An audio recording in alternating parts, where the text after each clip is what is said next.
Delhi coaching में हुए हादसे के बाद में आज जयपुर का नगर निगम प्रशासन पूरी तरीके से सख्ती में दिखाई दिया।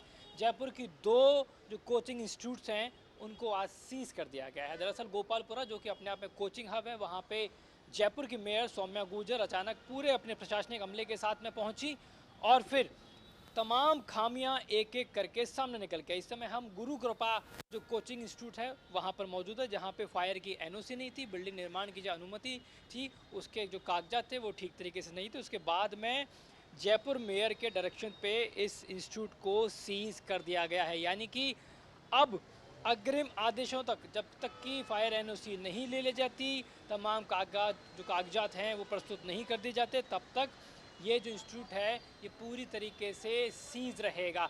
यही नहीं, ये गुरु कृपा नहीं, इसके अलावा कलाम कोचिंग इंस्टीट्यूट, इससे ठीक आगे जो कलाम कोचिंग इंस्टीट्यूट है उसको भी सीज किया गया है। और उसमें जो बताया गया है वो बेहद गंभीर बात है।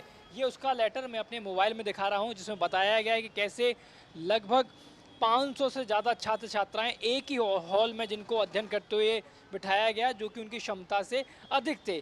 आपातकालीन स्थिति में छात्र छात्राओं के निकास हेतु आपातकालीन जो निकलने का द्वार था, यानी कि एग्ज़िट गेट था, वो नहीं मिला। ऐसी बहुत सारी कमियां हैं जो इन दोनों इंस्टीट्यूट पे, कलाम के इंस्टीट्यूट की अलग तरह की कमियां हैं और गुरु कृपा की बात करें तो अलग कमियां हैं। लेकिन आज पूरी तरीके से नगर निगम एक्शन मोड में दिखाई दिया है और एक उदाहरण पेश करने की कोशिश की है। ये जो कैंपेन है जयपुर मेयर की तरफ से जानकारी साझा की गई है कि लगातार कोचिंग हब एरिया में जारी रहेगा। दिल्ली की कोचिंग की घटना के बाद में कैसे जयपुर का स्थानीय प्रशासन अलर्ट मोड पर दिखाई दे रहा है, ये दूसरी तस्वीर है कि किस तरीके से दूसरी कोचिंग संस्थान को सीज कर दिया गया है। ये कलाम इंस्टीट्यूट है जिसको सीज किया गया है।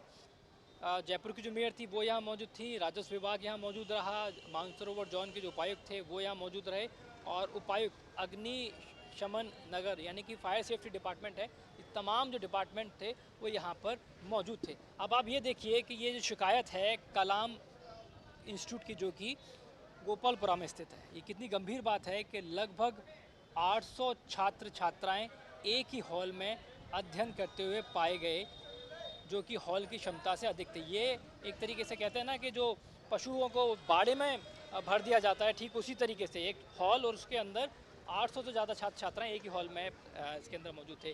दूसरी बात जो दिल्ली के हादसे से समझ में आती है, दिल्ली के हादसे से सबक लेने के लिए इशारा करती है कि आपातकालीन स्थिति में, यानी इमरजेंसी की कोई भी स्थिति होती है तो उससे बाहर निकलने के लिए एग्ज़िट का जो इवैक्यूएशन का जो रास्ता होता है वो अंदर नहीं था। और इसीलिए इस इंस्टीट्यूट को आज अग्रिम आदेशों तक, यानी कि आगे के आदेशों तक पूरी तरीके से सीज कर दिया जाता है। इस कोचिंग इंस्टीट्यूट में अब किसी भी तरह की कोई भी गतिविधि संचालित नहीं होगी और ये कार्रवाई यही नहीं रुकेगी। बताया जा रहा है कल भी जयपुर के जो अलग अलग इलाके हैं वहाँ पे अगर इस तरीके के कोई भी कोचिंग इंस्टीट्यूट होते हैं तो उनकी सबसे पहले निरीक्षण किया जाएगा और कोई भी कमी खामी पाई जाती है तो उनके खिलाफ सख्त एक्शन लिया जाएगा। सहयोगी राजू चौधरी, आशुतोष शर्मा, न्यूज़ नेशन, जयपुर।